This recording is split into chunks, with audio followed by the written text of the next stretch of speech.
Good morning, welcome to Arna farms. आणि आज आम्ही आहोत देवरुखात. आणि देवरुखात आल्यानंतर मला राहायला आवडतं ह्या ठिकाणी. हे आहे ओनेस्ट आणि ही आमची रूम आहे. I flip the cam. ही आमची रूम आहे. ह्यांच्याकडे हे अशा रूम्स आहेत आणि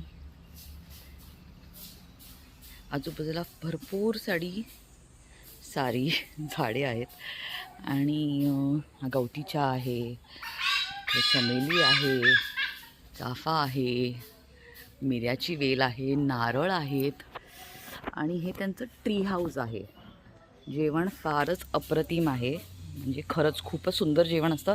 आज सकाळी आम्ही घावणे आणि चटणी खाल्ली आणि ऑमलेट ब्रेड ऑब्वियसली.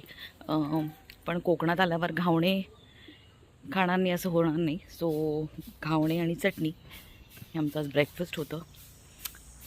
आणि तुम्ही बघू शकता लहान मुलांना खेळण्याची जागा आहे. गार्डन खूपच सुंदर प्रकारे मेंटेन केलं आहे. त्यांचं गार्डन खूपच स्वच्छ असतं, खूप चांगलं केलं असतं. झाडांची मस्तपैकी छाटणी केलेली आहे. फणस लागलेत भरपूर झाडांना. आणि हे मामा मला वाटतं इथे काम करतात. आणि अशा प्रकारे ही पूर्ण प्रॉपर्टी मेंटेन केली जाते. ते सुद्धा बाजूलाच राहतात. ओनेस्टची अजून एक प्रॉपर्टी गणपतीपुळेला पण आहे. आणि तुम्ही बघू शकता आजूबाजूला चांगले शेतं आहेत आणि खूपच क्लीन असं हे ठेवलेलं आहे. प्रॉपर्टी खूपच क्लीन.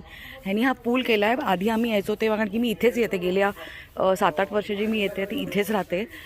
जेव्हा येते तेव्हा पूल नव्हता. सो मला वाटतं हे लास्ट इयर किंवा त्याच्या आधी, कारण की 2 वर्ष मी आले नव्हते, तेव्हा केला असेल कदाचित. पण पूलसुद्धा खूप चांगला मेंटेन केला आहे. आणि हे त्यांचं रेस्टॉरंट आहे. हे त्यांचं किचन आहे इथे. आणि हे आंब्याचं झाड, फारच सुंदर असं आंब्याचं झाड. आणि व्हेरी वेल मेंटेन प्रॉपर्टी. तिथे सुंदर एक असं वॉटरफॉल काइंड ऑफ थिंग त्यांनी बनवलं आहे. आणि खूपच सुंदर केलं आहे, खूपच सुंदर. आणि आम्हाला आता विचारतो आहे की आम्हाला नर्सरी कुठे सापडेल, तर तो त्याची विचारपूस करतो आहे.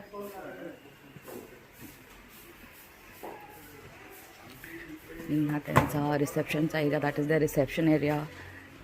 दिस is something new I never seen. So this they have done recently. हा त्यांचा रेस्टॉरंट आहे. त्यातल्या त्यात देवरुखात खूप सुंदर जेवण इथे मिळतं. असेलही दुसरं ठिकाण, पण मला माहीत नाही. आणि इथे I can really vouch for. इथे खूप सुंदर जेवण मिळतं. काल आम्ही महाराष्ट्रीयन थाळी मागवलेली.